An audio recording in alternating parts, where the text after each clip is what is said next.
বিগত আওয়ামী লীগের আমলে শিক্ষা ব্যবস্থায় এতই অধপতন ঘটিয়েছেন, আত্মীয়করণ করে বিভিন্ন জায়গায় অযোগ্য ব্যক্তিকে বসিয়ে শিক্ষা ব্যবস্থাকে পঙ্গু করে দিয়েছে।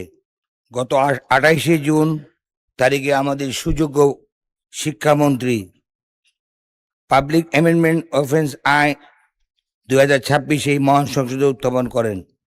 দেশের পাবলিক পরীক্ষাসমূহ নকল প্রশ্নপত্র ফাঁস, সনদপত্র বিভিন্ন ধরনের অনিয়মের প্রতিরোধে দীর্ঘ 45 বছর পর 45 বছরের পুরনো আইন পরিবর্তন করে উনি সংসদে এটা উত্থাপন করেছেন।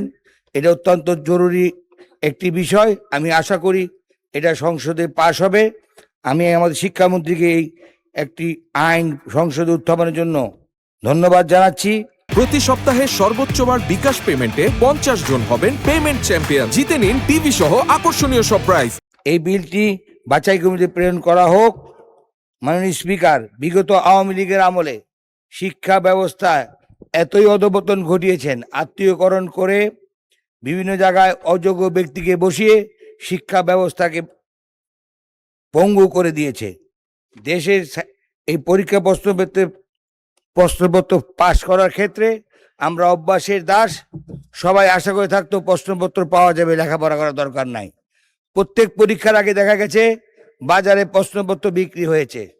অতএব আমাদের শিক্ষামন্ত্রী যে আইনটি সংসদে উত্থাপিত করেছে এটা অত্যন্ত জরুরি, এবং এই আইনের ক্ষেত্রে পরীক্ষাপত্রে যাতে ডাটাবেস, বিভিন্ন মোবাইল ফোন এইসব প্রতিরোধকল্পে যে আইন সংশোধনী আছে এটা অত্যন্ত জরুরি।